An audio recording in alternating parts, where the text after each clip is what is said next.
The Voyages of Doctor Dolittle. Part 2. The first chapter. The crew of the Curlew.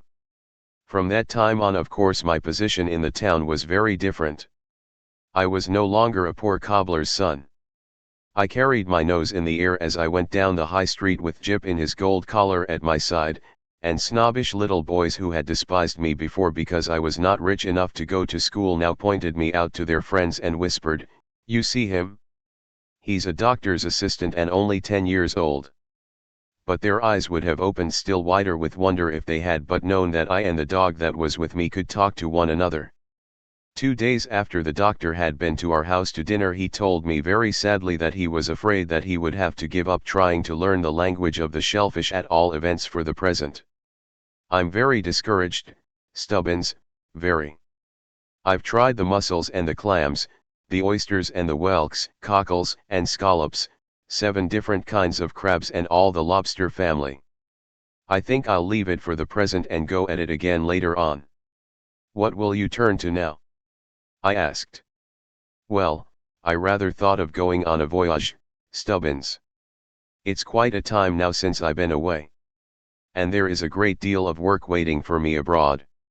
When shall we start? I asked. Well, first I shall have to wait till the purple bird of paradise gets here. I must see if she has any message for me from Long Arrow. She's late. She should have been here 10 days ago. I hope to goodness she's all right. Well, hadn't we better be seeing about getting a boat? I said. She is sure to be here in a day or so, and there will be lots of things to do to get ready in the meantime, won't there? Yes, indeed, said the doctor. Suppose we go down and see your friend Joe, the mussel man. He will know about boats. I'd like to come too, said Jip. All right, come along, said the doctor, and off we went. Joe said yes, he had a boat, one he had just bought, but it needed 3 people to sail her. We told him we would like to see it anyway. So the mussel man took us off a little way down the river and showed us the neatest, prettiest, little vessel that ever was built. She was called the Curlew. Joe said he would sell her to us cheap. But the trouble was that the boat needed 3 people, while we were only 2. Of course I shall be taking Chi-Chi, said the doctor. But although he is very quick and clever, he is not as strong as a man. We really ought to have another person to sail a boat as big as that. I know of a good sailor, doctor, said Joe, a first-class seaman who would be glad of the job. No, thank you, Joe, said Dr. Dolittle. I don't want any seamen. I couldn't afford to hire them. And then they hamper me so, seamen do, when I'm at sea. They're always wanting to do things the proper way, and I like to do them my way. Now let me see, who could we take with us? There's Matthew Mugg, the cat's meat man, I said. No, he wouldn't do. Matthew's a very nice fellow, but he talks too much, mostly about his rheumatism. You have to be frightfully particular whom you take with you on long voyages. How about Luke the Hermit? I asked. That's a good idea, splendid if he'll come. Let's go and ask him right away. The second chapter. Luke the Hermit. The Hermit was an old friend of ours, as I have already told you. He was a very peculiar person. Far out on the marshes he lived in a little bit of a shack all alone except for his brindle bulldog. No one knew where he came from, not even his name, just Luke the Hermit folks called him. He never came into the town, never seemed to want to see or talk to people. His dog, Bob, drove them away if they came near his hut. When you asked anyone in Puddleby who he was or why he lived out in that lonely place by himself, the only answer you got was, "Oh, Luke the Hermit." Well, there's some mystery about him. Nobody knows what it is. But there's a mystery. Don't go near him. He'll set the dog on you. Nevertheless, there were 2 people who often went out to that little shack on the fens, the doctor and myself. And Bob, the bulldog, never barked when he heard us coming. For we liked Luke, and Luke liked us. This afternoon, Crossing the marshes we faced a cold wind blowing from the east. As we approached the hut, Jip put up his ears and said, "That's funny." "What's funny?" asked the doctor. "That Bob hasn't come out to meet us. He should have heard us long ago or smelled us." "What's that queer noise?" "Sounds to me like a gate creaking," said the doctor. "Maybe it's Luke's door, only we can't see the door from here, it's on the far side of the shack." "I hope Bob isn't sick," said Jip, and he let out a bark to see if that would call him. But the only answer he got was the wailing of the wind across the wide, salt fen. We hurried forward, all three of us thinking hard. When we reached the front of the shack we found the door open, swinging and creaking dismally in the wind. We looked inside. There was no one there. "Isn't Luke at home then?" said I. "Perhaps he's out for a walk." "He is always at home," said the doctor, frowning in a peculiar sort of way. "And even if he were out for a walk he wouldn't leave his door banging in the wind behind him. There is something queer about this. What are you doing in there, Jip?" "Nothing much, nothing worth speaking of," said Jip, examining the floor of the hut extremely carefully. "Come here, Jip," said the doctor in a stern voice. "You are hiding something from me. You see signs and you know something, or you guess it. What has happened? Tell me. Where is the hermit?" "I don't know," said Jip, looking very guilty and uncomfortable. "I don't know where he is." "Well, you know something. I can tell it from the look in your eye." "What is it?" But Jip didn't answer. For 10 minutes the doctor kept questioning him. But not a word would the dog say. "Well," said the doctor at last, "it is no use our standing around here in the cold. The hermit's gone. That's all. We might as well go home to luncheon." As we buttoned up our coats and started back across the marsh, Jip ran ahead pretending he was looking for water rats. "He knows something all right," whispered the doctor. "And I think he knows what has happened too. It's funny, his not wanting to tell me. He has never done that before, not in 11 years. He has always told me everything strange, very strange." "Do you mean you think he knows all about the hermit, the big mystery about him which folks hint at and all that?" "I shouldn't wonder if he did," the doctor answered slowly. "I noticed something in his expression the moment we found that door open and the hut empty. And the way he sniffed the floor too, it told him something, that floor did. He saw signs we couldn't see. I wonder why he won't tell me. I'll try him again. Here, Jip. Jip, where is the dog? I thought he went on in front." "So did I said. He was there a moment ago. I saw him as large as life. Jip, Jip, Jip, Jip. But he was gone. We called and called. We even walked back to the hut. But Jip had disappeared." "Oh well," I said, "most likely he has just run home ahead of us. He often does that, you know. We'll find him there when we get back to the house." But the doctor just closed his coat collar tighter against the wind and strode on, muttering, "Odd, very odd." The third chapter. Jip and the Secret. When we reached the house, the first question the doctor asked of Dab Dab in the hall was, "Is Jip home yet?" "No," said Dab Dab, "I haven't seen him." "Let me know the moment he comes in, will you, please?" said the doctor, hanging up his hat. "Certainly I will," said Dab Dab. "Don't be long over washing your hands, the lunch is on the table." Just as we were sitting down to luncheon in the kitchen, we heard a great racket at the front door. I ran and opened it. In bounded Jip. "Doctor!" he cried, "come into the library quick. I've got something to tell you." "No, Dab Dab, the luncheon must wait. Please hurry, doctor. There's not a moment to be lost. Don't let any of the animals come, just you and Tommy." "Now," he said, when we were inside the library and the door was closed, "turn the key in the lock and make sure there's no one listening under the windows." "It's all right," said the doctor. "Nobody can hear you here." Now what is it?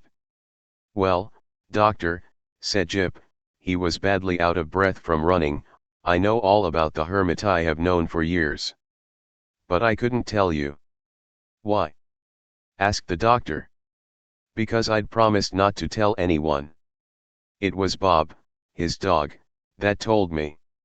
And I swore to him that I would keep the secret. Well, and are you going to tell me now? Yes, said Jip, we've got to save him. I followed Bob's scent just now when I left you out there on the marshes. And I found him. And I said to him, is it all right, I said, for me to tell the doctor now? Maybe he can do something. And Bob says to me, yes, says he, it's all right because oh, for heaven's sake, go on, cried the doctor. Tell us what the mystery is, not what you said to Bob and what Bob said to you. What has happened? Where is the hermit? He's in Puddleby jail, said Jip. He's in prison. In prison? Yes. What for, what's he done? Jip went over to the door and smelled at the bottom of it to see if anyone were listening outside. Then he came back to the doctor on tiptoe and whispered, he killed a man. Lord preserve us! Cried the doctor, sitting down heavily in a chair and mopping his forehead with a handkerchief. When did he do it? 15 years ago in a Mexican gold mine. That's why he has been a hermit ever since. He shaved off his beard and kept away from people out there on the marshes so he wouldn't be recognized. But last week, it seems these newfangled policemen came to town, and they heard there was a strange man who kept to himself all alone in a shack on the fen. And they got suspicious. For a long time people had been hunting all over the world for the man that did that killing in the Mexican gold mine 15 years ago. So these policemen went out to the shack, and they recognized Luke by a mole on his arm. And they took him to prison. Well, murmured the doctor. Who would have thought it, Luke, the philosopher, killed a man, I can hardly believe it. It's true enough unfortunately, said Jip. Luke did it. But it wasn't his fault. Bob says so. And he was there and saw it all. He was scarcely more than a puppy at the time. Bob says Luke couldn't help it. He had to do it. Where is Bob now? Asked the doctor. Down at the prison. I wanted him to come with me here to see you, but he won't leave the prison while Luke is there. He just sits outside the door of the prison cell and won't move. He doesn't even eat the food they give him. Won't you please come down there, doctor, and see if there is anything you can do? The trial is to be this afternoon at 2 o'clock. What time is it now? It's 10 minutes past 1. Bob says he thinks they are going to kill Luke for a punishment if they can prove that he did it, or certainly keep him in prison for the rest of his life. Won't you please come? Perhaps if you spoke to the judge and told him what a good man Luke really is, they'd let him off. Of course I'll come, said the doctor, getting up and moving to go. But I'm very much afraid that I shan't be of any real help. He turned at the door and hesitated thoughtfully. And yet I wonder. Then he opened the door and passed out with Jip and me close at his heels. The 4th chapter. Bob. Dab was terribly upset when she found we were going away again without luncheon, and she made us take some cold pork pies in our pockets to eat on the way. When we got to Puddleby Courthouse, it was next door to the prison, we found a great crowd gathered around the building. This was the week of the Assizes, a business which happened every 3 months, when many pickpockets and other bad characters were tried by a very grand judge who came all the way from London. And anybody in Puddleby who had nothing special to do used to come to the courthouse to hear the trials. But today it was different. The crowd was not made up of just a few idle people. It was enormous. The news had run through the countryside that Luke the Hermit was to be tried for killing a man, and that the great mystery which had hung over him so long was to be cleared up at last. The butcher and the baker had closed their shops and taken a holiday. All the farmers from round about, and all the townsfolk, were there with their Sunday clothes on, trying to get seats in the courthouse or gossiping outside in low whispers. The high street was so crowded you could hardly move along it. I had never seen the quiet old town in such a state of excitement before. For Puddleby had not had such an assizes since 1799, when Ferdinand Phipps, the rector's oldest son, had robbed the bank. If I hadn't had the doctor with me, I am sure I would never have been able to make my way through the mob packed around the courthouse door. But I just followed behind him, hanging onto his coat-tails, and at last we got safely into the jail.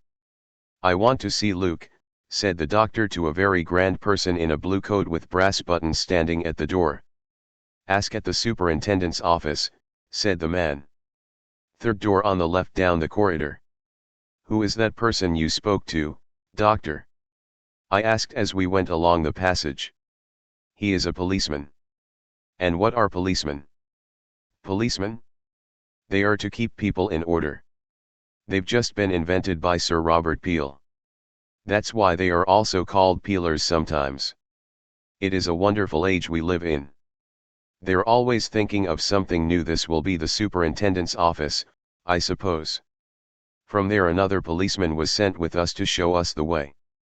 Outside the door of Luke's cell we found Bob, the bulldog, who wagged his tail sadly when he saw us. The man who was guiding us took a large bunch of keys from his pocket and opened the door. I had never been inside a real prison cell before, and I felt quite a thrill when the policeman went out and locked the door after him, leaving us shut in the dimly lighted, little, stone room. Before he went, he said that as soon as we had done talking with our friend we should knock upon the door and he would come and let us out. At first I could hardly see anything, it was so dim inside.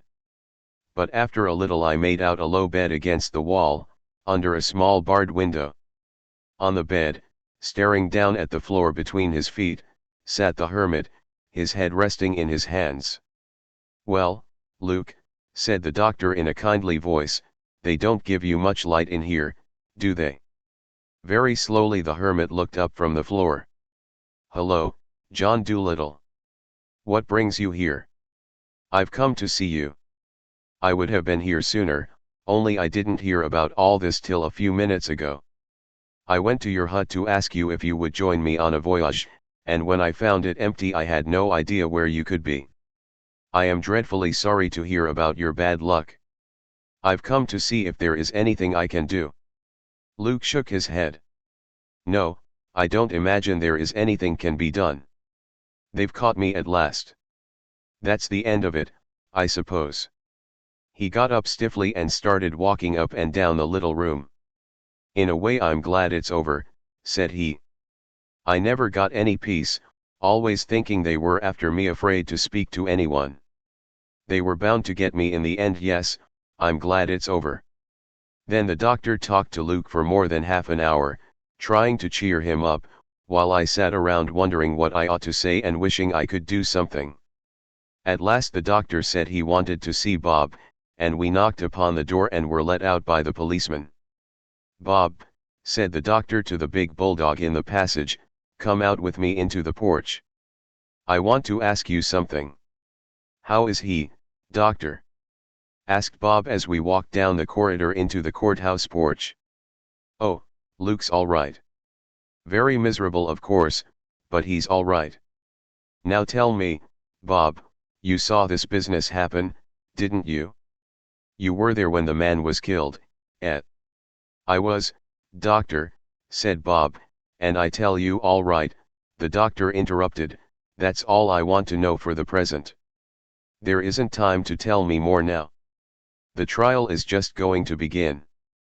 There are the judge and the lawyers coming up the steps. Now listen, Bob, I want you to stay with me when I go into the courtroom. And whatever I tell you to do, do it. Do you understand? Don't make any scenes.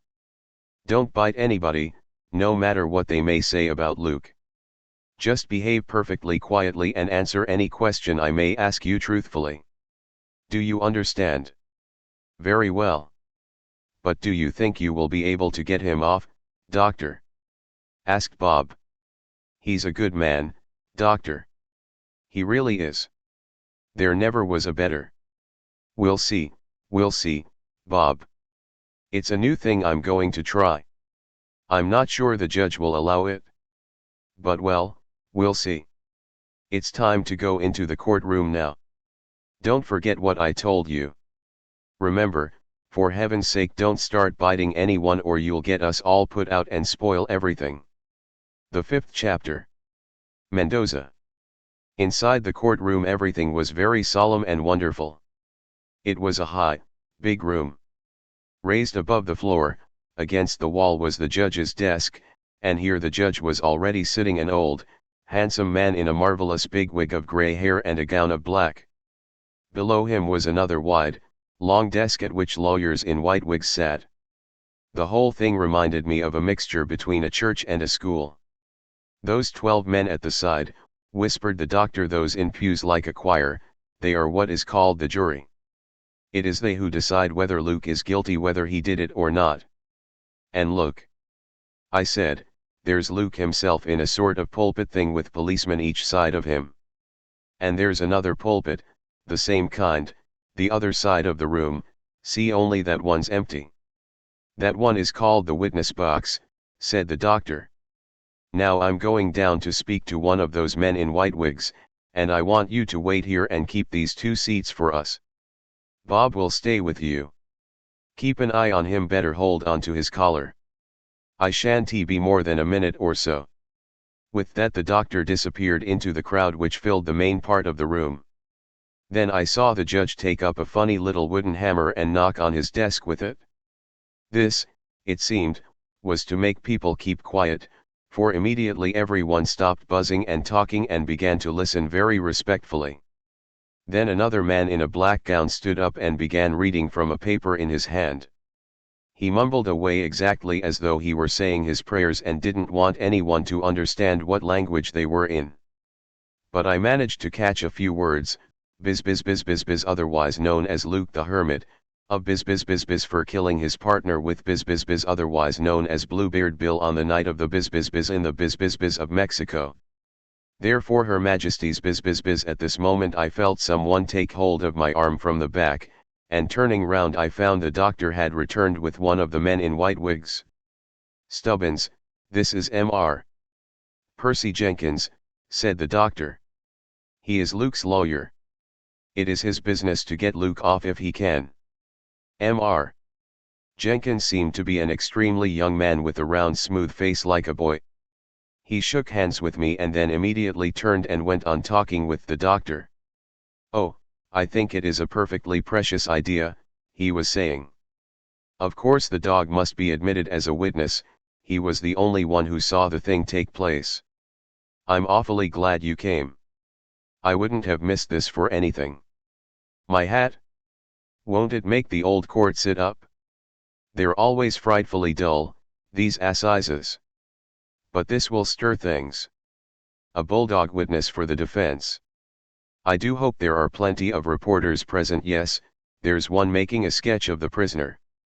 I shall become known after this, and won't Conky be pleased? My hat.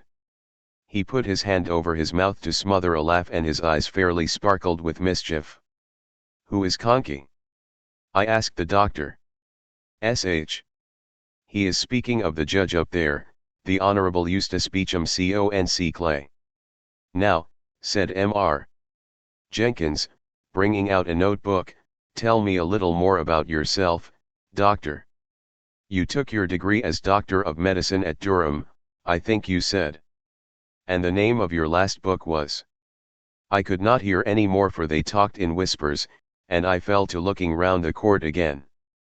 Of course I could not understand everything that was going on, though it was all very interesting. People kept getting up in the place the doctor called the witness box, and the lawyers at the long table asked them questions about the night of the 29th. Then the people would get down again and somebody else would get up and be questioned. One of the lawyers, who, the doctor told me afterwards, was called the prosecutor, seemed to be doing his best to get the hermit into trouble by asking questions which made it look as though he had always been a very bad man. He was a nasty lawyer, this prosecutor, with a long nose. Most of the time I could hardly keep my eyes off poor Luke, who sat there between his two policemen, staring at the floor as though he weren't interested. The only time I saw him take any notice at all was when a small dark man with wicked, little, watery eyes got up into the witness box. I heard Bob snarl under my chair as this person came into the courtroom, and Luke's eyes just blazed with anger and contempt. This man said his name was Mendoza and that he was the one who had guided the Mexican police to the mine after Bluebeard Bill had been killed. And at every word he said I could hear Bob down below me muttering between his teeth, "It's a lie. It's a lie. I'll chew his face. It's a lie." And both the doctor and I had hard work keeping the dog under the seat. Then I noticed that our Mr. Jenkins had disappeared from the doctor's side. But presently I saw him stand up at the long table to speak to the judge. "Your Honor," said he, "I wish to introduce a new witness for the defense, Dr. John Dolittle, the naturalist. Will you please step into the witness stand, Doctor?" There was a buzz of excitement as the doctor made his way across the crowded room, and I noticed the nasty lawyer with the long nose lean down and whisper something to a friend, smiling in an ugly way which made me want to pinch him. Then Mr. Jenkins asked the doctor a whole lot of questions about himself and made him answer in a loud voice so the whole court could hear. He finished up by saying, "And you are prepared to swear, Dr. Dolittle, that you understand the language of dogs and can make them understand you. Is that so?" "Yes," said the doctor, "that is so." "And what, might I ask," put in the judge in a very quiet, dignified voice, "has all this to do with the killing of Bluebeard Bill?" "This, Your Honor," said Mr. Jenkins, talking in a very grand manner as though he were on a stage in a theater, "there is in this courtroom at the present moment a bulldog, who was the only living thing that saw the man killed. With the court's permission I propose to put that dog in the witness stand and have him questioned before you by the eminent scientist, Dr. John Dolittle." The 6th chapter. The Judge's Dog. At first there was a dead silence in the court. Then everybody began whispering or giggling at the same time, till the whole room sounded like a great hive of bees. Many people seemed to be shocked, most of them were amused, and a few were angry. Presently up sprang the nasty lawyer with the long nose. "I protest, Your Honor," he cried, waving his arms wildly to the judge. "I object. The dignity of this court is in peril. I protest. I am the one to take care of the dignity of this court," said the judge. Then Mr. Jenkins got up again. If it hadn't been such a serious matter, it was almost like a Punch and Judy show, somebody was always popping down and somebody else popping up. "If there is any doubt on the score of our being able to do as we say, Your Honor will have no objection, I trust, to the doctor's giving the court a demonstration of his powers of showing that he actually can understand the speech of animals." I thought I saw a twinkle of amusement come into the old judge's eyes as he sat considering a moment before he answered. "No," he said at last, "I don't think so." Then he turned to the doctor. "Are you quite sure you can do this?" he asked. "Quite, Your Honor," said the doctor, "quite sure." "Very well then," said the judge. "If you can satisfy us that you really are able to understand canine testimony, the dog shall be admitted as a witness. I do not see, in that case, how I could object to his being heard. But I warn you that if you are trying to make a laughing stock of this court it will go hard with you." "I protest, I protest," yelled the long-nosed prosecutor. "This is a scandal, an outrage to the bar." "Sit down," said the judge in a very stern voice. "What animal does Your Honor wish me to talk with?" asked the doctor. "I would like you to talk to my own dog," said the judge. "He is outside in the cloakroom. I will have him brought in, and then we shall see what you can do." Then someone went out and fetched the judge's dog, a lovely great Russian wolfhound with slender legs and a shaggy coat. He was a proud and beautiful creature. "Now, doctor," said the judge, "did you ever see this dog before, Remember you are in the witness stand and under oath. No, Your Honor, I never saw him before. Very well then, will you please ask him to tell you what I had for supper last night? He was with me and watched me while I ate. Then the doctor and the dog started talking to one another in signs and sounds, and they kept at it for quite a long time. And the doctor began to giggle and get so interested that he seemed to forget all about the court and the judge and everything else. What a time he takes. I heard a fat woman in front of me whispering. He's only pretending. Of course he can't do it. Who ever heard of talking to a dog? He must think we're children. Haven't you finished yet? The judge asked the doctor. It shouldn't take that long just to ask what I had for supper. Oh no, Your Honor, said the doctor. The dog told me that long ago. But then he went on to tell me what you did after supper. Never mind that, said the judge. Tell me what answer he gave you to my question. He says you had a mutton chop, 2 baked potatoes, a pickled walnut and a glass of ale. The Honorable Eustace Beecham Conc. Clay went white to the lips. Sounds like witchcraft, he muttered. I never dreamed. And after your supper, the doctor went on, he says you went to see a prize fight and then sat up playing cards for money till 12 o'clock and came home singing, "We want get that will do." The judge interrupted, I am satisfied you can do as you say. The prisoner's dog shall be admitted as a witness. I protest, I object. Screamed the prosecutor. Your Honor, this is sit down. Roared the judge. I say the dog shall be heard. That ends the matter. Put the witness in the stand. And then for the first time in the solemn history of England a dog was put in the witness stand of Her Majesty's Court of Assizes. And it was I, Tommy Stubbins, when the doctor made a sign to me across the room, who proudly led Bob up the aisle, through the astonished crowd, past the frowning, spluttering, long-nosed prosecutor, and made him comfortable on a high chair in the witness box, from where the old bulldog sat scowling down over the rail upon the amazed and gaping jury. The 7th chapter. The end of the mystery. The trial went swiftly forward after that. Mr. Jenkins told the doctor to ask Bob what he saw on the night of the 29th, and when Bob had told all he knew and the doctor had turned it into English for the judge and the jury, this was what he had to say. On the night of the 29th of November, 1824, I was with my master, Luke Fitzjohn, otherwise known as Luke the Hermit, and his 2 partners, Manuel Mendoza and William Boggs, otherwise known as Bluebeard Bill, on their gold mine in Mexico. For a long time these 3 men had been hunting for gold, and they had dug a deep hole in the ground. On the morning of the 29th gold was discovered, lots of it, at the bottom of this hole. And all 3, my master and his 2 partners, were very happy about it because now they would be rich.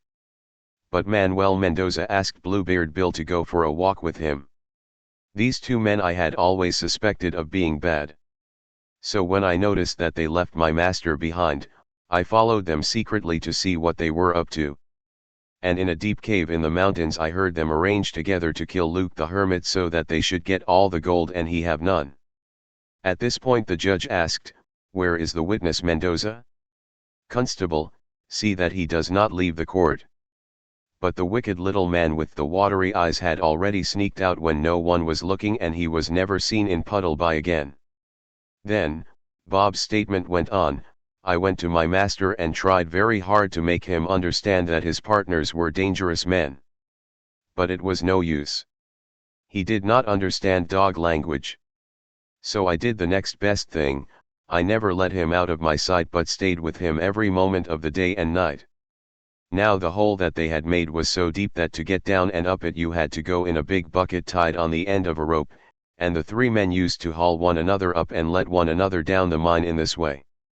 That was how the gold was brought up to in the bucket. Well, about 7 o'clock in the evening my master was standing at the top of the mine, hauling up Bluebeard Bill who was in the bucket. Just as he had got Bill halfway up I saw Mendoza come out of the hut where we all lived. Mendoza thought that Bill was away buying groceries. But he wasn't, he was in the bucket.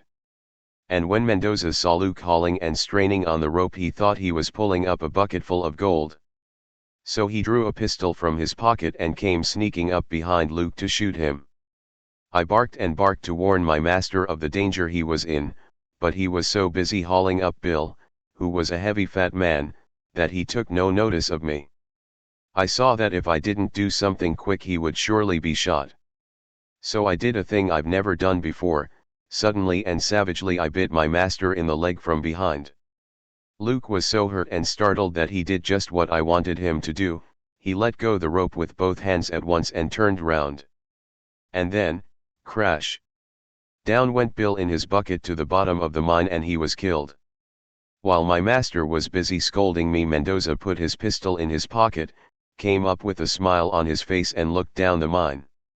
"Why, good gracious," said he to Luke, "you've killed Bluebeard Bill.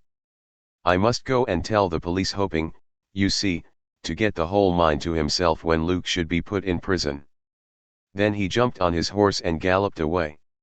And soon my master grew afraid, for he saw that if Mendoza only told enough lies to the police, it would look as though he had killed Bill on purpose. So while Mendoza was gone, he and I stole away together secretly and came to England. Here he shaved off his beard and became a hermit. And ever since, for 15 years, we've remained in hiding. This is all I have to say. And I swear it is the truth, every word. When the doctor finished reading Bob's long speech, the excitement among the 12 men of the jury was positively terrific. One, a very old man with white hair, began to weep in a loud voice at the thought of poor Luke hiding on the fen for 15 years for something he couldn't help. And all the others set to whispering and nodding their heads to one another. In the middle of all this, up got that horrible prosecutor again, waving his arms more wildly than ever. "Your Honor," he cried, "I must object to this evidence as biased. Of course the dog would not tell the truth against his own master. I object. I protest." "Very well," said the judge, "you are at liberty to cross-examine. It is your duty as prosecutor to prove his evidence untrue. There is the dog, question him, if you do not believe what he says." I thought the long-nosed lawyer would have a fit. He looked first at the dog, then at the doctor, then at the judge, then back at the dog, scowling from the witness box. He opened his mouth to say something, but no words came. He waved his arms some more. His face got redder and redder. At last, clutching his forehead, he sank weakly into his seat and had to be helped out of the courtroom by 2 friends. As he was half carried through the door, he was still feebly murmuring, "I protest, I object, I protest." The 8th chapter. 3 cheers. Next the judge made a very long speech to the jury, and when it was over all the 12 jurymen got up and went out into the next room. And at that point the doctor came back, leading Bob, to the seat beside me. "What have the jurymen gone out for?" I asked. "They always do that at the end of a trial to make up their minds whether the prisoner did it or not. Couldn't you and Bob go in with them and help them make up their minds the right way?" I asked. "No, that's not allowed. They have to talk it over in secret. Sometimes it takes, my gracious, look, they're coming back already. They didn't spend long over it." Everybody kept quite still while the 12 men came tramping back into their places in the pews. Then one of them, the leader, a little man, stood up and turned to the judge. Everyone was holding his breath, especially the doctor and myself, to see what he was going to say. You could have heard a pin drop while the whole courtroom, the whole of Puddleby in fact, waited with craning necks and straining ears to hear the weighty words. "Your Honor," said the little man, "the jury returns a verdict of not guilty." "What's that mean?" I asked, turning to the doctor. But I found Dr. John Dolittle, the famous naturalist, standing on top of a chair, dancing about on one leg like a schoolboy. "It means he's free," he cried. "Luke is free. Then he'll be able to come on the voyage with us, won't he?" But I could not hear his answer, for the whole courtroom seemed to be jumping up on chairs like the doctor. The crowd had suddenly gone crazy. All the people were laughing and calling and waving to Luke to show him how glad they were that he was free. The noise was deafening. Then it stopped. All was quiet again, and the people stood up respectfully while the judge left the court. For the trial of Luke the Hermit, that famous trial which to this day they are still talking of in Puddleby, was over. In the hush while the judge was leaving, a sudden shriek rang out, and there, in the doorway stood a woman, her arms outstretched to the hermit. "Luke!" she cried, "I've found you at last." "It's his wife," the fat woman in front of me whispered. "She ain't seen him in 15 years, poor dear. What a lovely reunion. I'm glad I came. I wouldn't have missed this for anything." As soon as the judge had gone, the noise broke out again, and now the folks gathered round Luke and his wife and shook them by the hand and congratulated them and laughed over them and cried over them. "Come along, Stubbins," said the doctor, taking me by the arm, "let's get out of this while we can."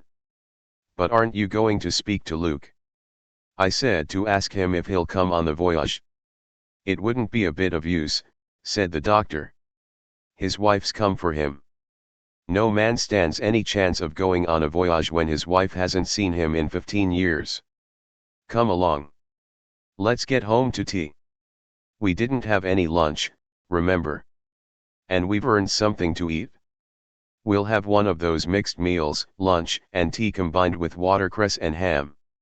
Nice change. Come along." Just as we were going to step out at a side door, I heard the crowd shouting, "The doctor! The doctor! Where's the doctor?" The hermit would have hanged if it hadn't been for the doctor. "Speech! Speech, dash the doctor!" And a man came running up to us and said, "The people are calling for you, sir." "I'm very sorry," said the doctor, "but I'm in a hurry." "The crowd won't be denied, sir," said the man. "They want you to make a speech in the marketplace." "Beg them to excuse me," said the doctor, "with my compliments. I have an appointment at my house, a very important one which I may not break. Tell Luke to make a speech. Come along, Stubbins, this way. Oh Lord!" he muttered as we got out into the open air and found another crowd waiting for him at the side door. "Let's go up that alleyway to the left. Quick, dash run." We took to our heels, darted through a couple of side streets and just managed to get away from the crowd. It was not till we had gained the Oxenthorpe Road that we dared to slow down to a walk and take our breath. And even when we reached the doctor's gate and turned to look backwards towards the town, the faint murmur of many voices still reached us on the evening wind. "They're still clamoring for you," I said. "Listen." The murmur suddenly swelled up into a low distant roar, and although it was a mile and a half away you could distinctly hear the words, "3 cheers for Luke the Hermit, hooray, 3 cheers for his dog, hooray, 3 cheers for his wife, hooray, 3 cheers for the doctor, hooray, hooray." Hooray! The 9th chapter. The Purple Bird of Paradise. Polynesia was waiting for us in the front porch. She looked full of some important news. "Doctor," said she, "the Purple Bird of Paradise has arrived." "At last," said the doctor. I had begun to fear some accident had befallen her. "And how is Miranda?" From the excited way in which the doctor fumbled his key into the lock I guessed that we were not going to get our tea right away, even now. "Oh, she seemed all right when she arrived," said Polynesia, "tired from her long journey of course, but otherwise all right." "But what do you think? That mischief-making sparrow, Cheapside, insulted her as soon as she came into the garden. When I arrived on the scene she was in tears and was all for turning round and going straight back to Brazil tonight. I had the hardest work persuading her to wait till you came. She's in the study. I shut Cheapside in one of your bookcases and told him I'd tell you exactly what had happened the moment you got home." The doctor frowned, then walked silently and quickly to the study. Here we found the candles lit, for the daylight was nearly gone. Dab-Dab was standing on the floor mounting guard over one of the glass-fronted bookcases in which Cheapside had been imprisoned. The noisy little sparrow was still fluttering angrily behind the glass when we came in. In the center of the big table, perched on the inkstand, stood the most beautiful bird I have ever seen. She had a deep violet-colored breast, scarlet wings, and a long, sweeping tail of gold. She was unimaginably beautiful but looked dreadfully tired.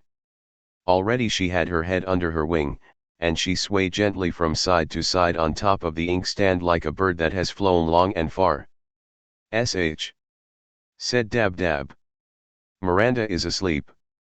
I've got this little imp Cheapside in here. Listen, doctor, for heaven's sake send that sparrow away before he does any more mischief. He's nothing but a vulgar little nuisance. We've had a perfectly awful time trying to get Miranda to stay. Shall I serve your tea in here, or will you come into the kitchen when you're ready?" "We'll come into the kitchen, Dab-Dab," said the doctor. "Let Cheapside out before you go, please." Dab-Dab opened the bookcase door and Cheapside strutted out trying hard not to look guilty.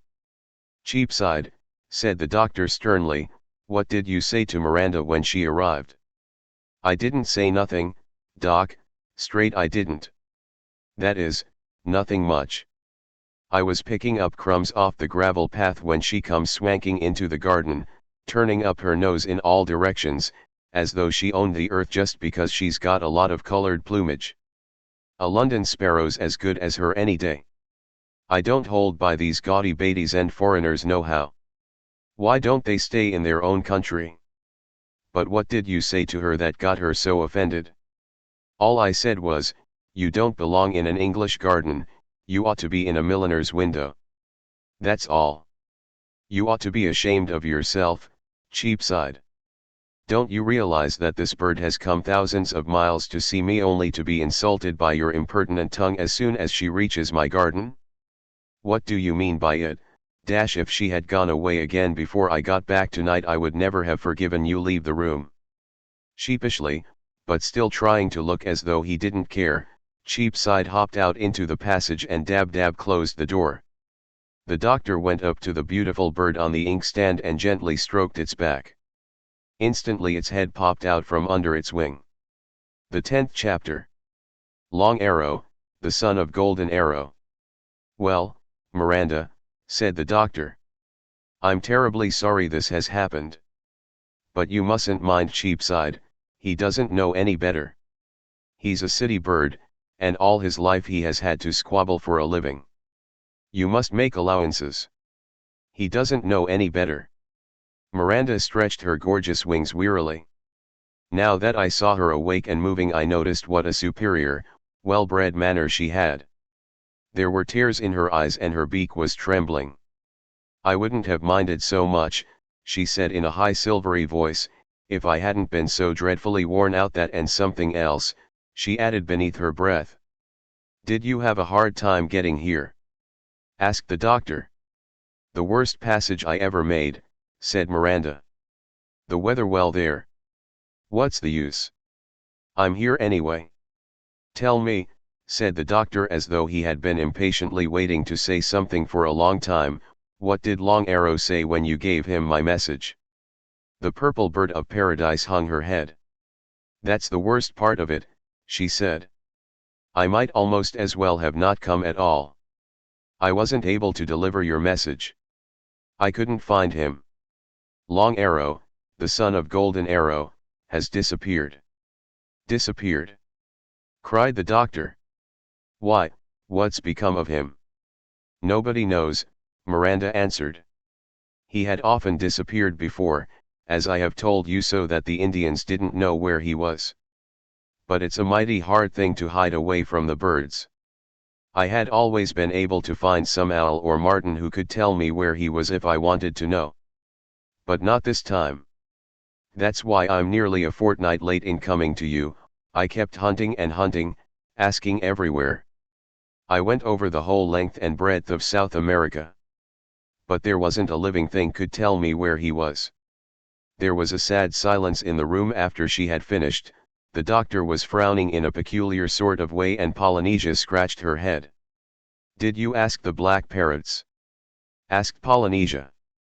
"They usually know everything." "Certainly I did," said Miranda. "And I was so upset at not being able to find out anything, that I forgot all about observing the weather signs before I started my flight here. I didn't even bother to break my journey at the Azores, but cut right across, making for the Straits of Gibraltar as though it were June or July. And of course I ran into a perfectly frightful storm in mid-Atlantic. I really thought I'd never come through it. Luckily I found a piece of a wrecked vessel floating in the sea after the storm had partly died down, and I roosted on it and took some sleep. If I hadn't been able to take that rest I wouldn't be here to tell the tale." "Poor Miranda. What a time you must have had," said the doctor. "But tell me, were you able to find out whereabouts Long Arrow was last seen?" "Yes. A young albatross told me he had seen him on Spider Monkey Island." "Spider Monkey Island? That's somewhere off the coast of Brazil, isn't it?" "Yes, that's it. Of course I flew there right away and asked every bird on the island, and it is a big island, 100 miles long. It seems that Long Arrow was visiting some peculiar Indians that live there, and that when last seen he was going up into the mountains looking for rare medicine plants. I got that from a tame hawk, a pet, which the chief of the Indians keeps for hunting partridges with. I nearly got caught and put in a cage for my pains too. That's the worst of having beautiful feathers, it's as much as your life is worth to go near most humans. They say, 'Oh how pretty,' and shoot an arrow or a bullet into you. You and Long Arrow were the only two men that I would ever trust myself near out of all the people in the world." "But was he never known to have returned from the mountains?" "No. That was the last that was seen or heard of him. I questioned the seabirds around the shores to find out if he had left the island in a canoe. But they could tell me nothing." "Do you think that some accident has happened to him?" asked the doctor in a fearful voice. "I'm afraid it must have," said Miranda, shaking her head. "Well," said John Dolittle slowly, "if I could never meet Long Arrow face to face it would be the greatest disappointment in my whole life. Not only that, but it would be a great loss to the knowledge of the human race. For, from what you have told me of him, he knew more natural science than all the rest of us put together, and if he has gone without anyone to write it down for him, so the world may be the better for it, it would be a terrible thing. But you don't really think that he is dead, do you?" "What else can I think?" asked Miranda, bursting into tears, "when for 6 whole months he has not been seen by flesh, fish, or fowl." The 11th chapter. Blind Travel. This news about Long Arrow made us all very sad. And I could see from the silent dreamy way the doctor took his tea that he was dreadfully upset. Every once in a while he would stop eating altogether and sit staring at the spots on the kitchen tablecloth as though his thoughts were far away, till Dab, who was watching to see that he got a good meal, would cough or rattle the pots in the sink. I did my best to cheer him up by reminding him of all he had done for Luke and his wife that afternoon. And when that didn't seem to work, I went on talking about our preparations for the voyage. "But you see, Stubbins," said he as we rose from the table and Dab and Chi began to clear away, "I don't know where to go now. I feel sort of lost since Miranda brought me this news. On this voyage I had planned going to see Long Arrow. I had been looking forward to it for a whole year. I felt he might help me in learning the language of the shellfish and perhaps in finding some way of getting to the bottom of the sea. But now, he's gone. And all his great knowledge has gone with him." Then he seemed to fall a dreaming again. "Just to think of it," he murmured. "Long Arrow and I, 2 students, although I'd never met him, I felt as though I knew him quite well.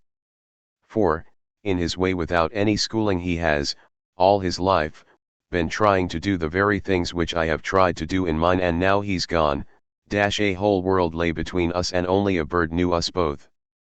We went back into the study, where Jip brought the doctor his slippers and his pipe.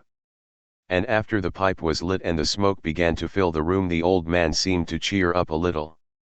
"But you will go on some voyage, doctor, won't you?" I asked. "Even if you can't go to find Long Arrow?" He looked up sharply into my face, and I suppose he saw how anxious I was. Because he suddenly smiled his old, boyish smile and said, "Yes, Stubbins. Don't worry. We'll go. We mustn't stop working and learning, even if poor Long Arrow has disappeared. But where to go, that's the question. Where shall we go?" There were so many places that I wanted to go that I couldn't make up my mind right away. And while I was still thinking, the doctor sat up in his chair and said, "I tell you what we'll do, Stubbins, it's a game I used to play when I was young before Sarah came to live with me. I used to call it blind travel. Whenever I wanted to go on a voyage, and I couldn't make up my mind where to go, I would take the atlas and open it with my eyes shut. Next, I'd wave a pencil, still without looking, and stick it down on whatever page had fallen open. Then I'd open my eyes and look.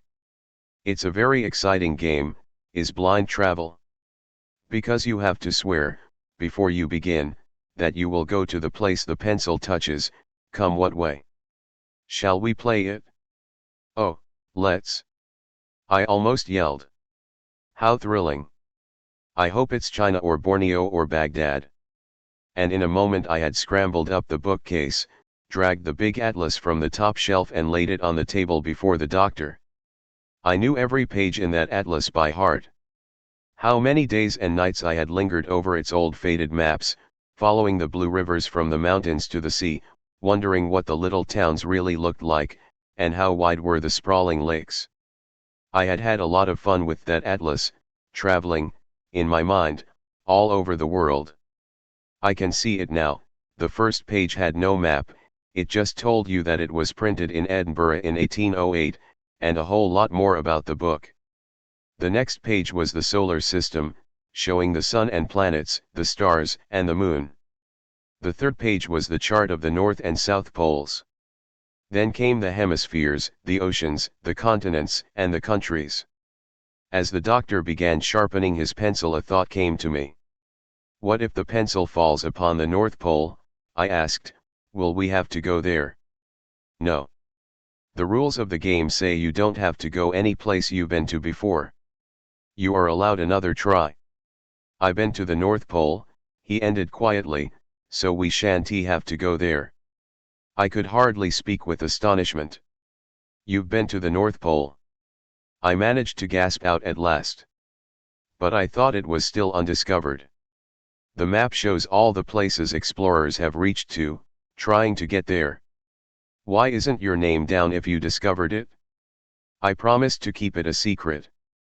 "And you must promise me never to tell anyone." "Yes, I discovered the North Pole in April, 1809. But shortly after I got there the polar bears came to me in a body and told me there was a great deal of coal there, buried beneath the snow.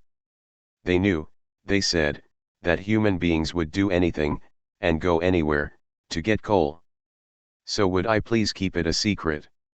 Because once people began coming up there to start coal mines, their beautiful white country would be spoiled and there was nowhere else in the world cold enough for polar bears to be comfortable. So of course I had to promise them I would. Ah, well, it will be discovered again someday, by somebody else. But I want the polar bears to have their playground to themselves as long as possible. And I dare say it will be a good while yet, for it certainly is a fiendish place to get to. Well now, are we ready? Good. Take the pencil and stand here close to the table. When the book falls open, wave the pencil round 3 times and jab it down. Ready? All right. Shut your eyes. It was a tense and fearful moment, but very thrilling. We both had our eyes shut tight. I heard the atlas fall open with a bang. I wondered what page it was, England or Asia. If it should be the map of Asia, so much would depend on where that pencil would land. I waved 3 times in a circle. I began to lower my hand. The pencil point touched the page. "All right," I called out, "it's done." The 12th chapter. Destiny and Destination. We both opened our eyes, then bumped our heads together with a crack in our eagerness to lean over and see where we were to go. The atlas lay open at a map called, Chart of the South Atlantic Ocean. My pencil point was resting right in the center of a tiny island. The name of it was printed so small that the doctor had to get out his strong spectacles to read it. I was trembling with excitement. Spider Monkey Island, he read out slowly. Then he whistled softly beneath his breath. Of all the extraordinary things. You've hit upon the very island where Long Arrow was last seen on Earth. I wonder, well. How very singular.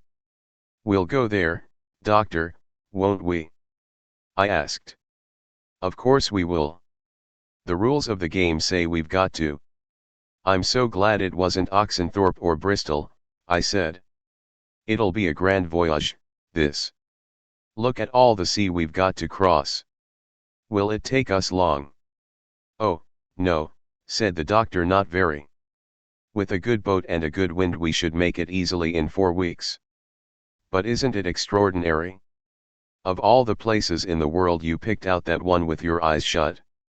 Spider Monkey Island after all, well, there's one good thing about it, I shall be able to get some Jabizri beetles. What are Jabizri beetles? They are a very rare kind of beetles with peculiar habits. I want to study them. There are only 3 countries in the world where they are to be found. Spider Monkey Island is one of them. But even there they are very scarce. What is this little question mark after the name of the island for? I asked, pointing to the map. That means that the island's position in the ocean is not known very exactly, that it is somewhere about there. Ships have probably seen it in that neighborhood, that is all, most likely. It is quite possible we shall be the first white men to land there. But I dare say we shall have some difficulty in finding it first. How like a dream it all sounded. The 2 of us sitting there at the big study table, the candles lit, the smoke curling towards the dim ceiling from the doctor's pipe, the 2 of us sitting there, talking about finding an island in the ocean and being the first white men to land upon it. I'll bet it will be a great voyage, I said. It looks a lovely island on the map. Will there be black men there? No. A peculiar tribe of red Indians lives on it, Miranda tells me. At this point the poor bird of paradise stirred and woke up. In our excitement we had forgotten to speak low. We are going to Spider Monkey Island, Miranda, said the doctor. You know where it is, do you not? I know where it was the last time I saw it, said the bird. But whether it will be there still, I can't say. What do you mean? Asked the doctor. It is always in the same place surely. Not by any means, said Miranda. Why, didn't you know, Spider Monkey Island is a floating island. It moves around all over the place, usually somewhere near southern South America. But of course I could surely find it for you if you want to go there. At this fresh piece of news I could contain myself no longer. I was bursting to tell someone. I ran dancing and singing from the room to find Chi-Chi. At the door I tripped over Dab-Dab, who was just coming in with her wings full of plates, and fell headlong on my nose. Has the boy gone crazy? Cried the duck. Where do you think you're going, Ninny? To Spider Monkey Island. I shouted, picking myself up and doing cartwheels down the hall. Spider Monkey Island. Hooray, and it's a floating island. You're going to Bedlam, I should say, snorted the housekeeper. Look what you've done to my best china. But I was far too happy to listen to her scolding, and I ran on, singing, into the kitchen to find Chi-Chi.